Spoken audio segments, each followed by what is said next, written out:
All right, I want to hear about Joseph. You've mentioned him several times, and I've already used the name Good Sam's, because at a certain point I want to go back through your story and itemize all these Good Sam's that have appeared. And Joseph absolutely needs special attention. I've always been seen as a weird guy. A lot of people don't understand me. They don't understand that I like how much I like camping, or how careless I am about social constructs, or how I care about how I look, or I'm really rational. That's the way I like to view it. But a lot of people have trouble understanding me. But Joseph Ebersol was not that guy. He understood.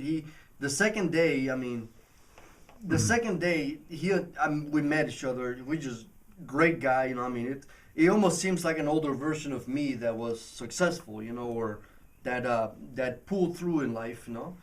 Joseph Ebersol. He's a great guy, great family guy, great father, great husband, great. I could go all day mentioning how great he is, but he gave me work for the whole winter, and it was enough for me to survive and raise some money.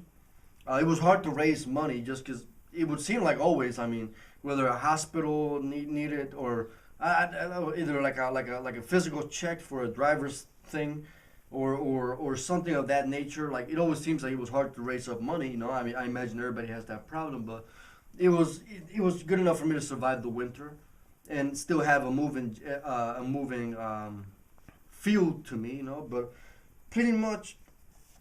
How did you meet him? I met him through Jason Miller. He told me, "Hey, I might know a place that you could interview at," and pretty much we did that day the interview. I cannot stress to you how much I've looked for jobs. I mean, anybody. I mean, I've literally have, like, even random people, as I was waiting in line to buy something. I'd be like, "Hey, do you know a place that I can work at?" They're like, "What? Do you know a place that I can work at?" I don't. Because it's like I would just avoid, technically, not avoid. I would bother strangers by just asking them, like, "Hey, do you know a place that I could work at?" You know, but I find it interesting how everybody has a job, but nobody knows where I could work at. You know, I mean, how does it make sense that most people have jobs, yet I don't know where I can have a job at? You know, it would make sense for but apparently nobody's hiring around this area, so it was hard for me to find anything. But there's signs out saying hiring. There's signs that say hiring, but nobody wants to hire you, and that doesn't make sense why you would even put the sign in the first place. And the worst part is, I went to Giant Eagle one time. I applied. I almost interviewed. I called them on the phone. I made sure to make sure that they knew of me, of a guy, even in person and everything. I made sure they knew that there was a guy wanting that job, because a friend of mine told me that there was a job there available, and I didn't get. They never called me, but the cashier. Like, I look at the people working there, and I think to myself, I can do this job way better than these people. If they would just give me a chance, I can prove to them that I am worth 3 of these guys and more, you know, really. But yeah. All right. Well, let's go on with Joseph. Well, Joseph, he's an amazing guy. I gotta say, he's my best friend. I mean, I could talk about anything with him. I mean, he doesn't judge me. He's not judgmental.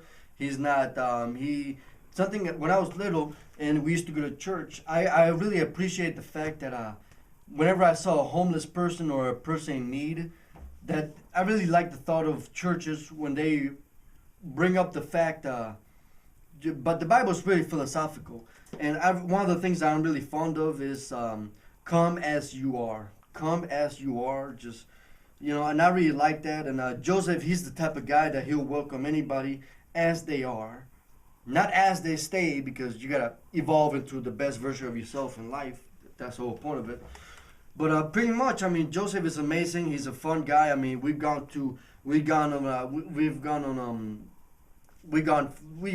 a lot of activities together. We've exercised. We've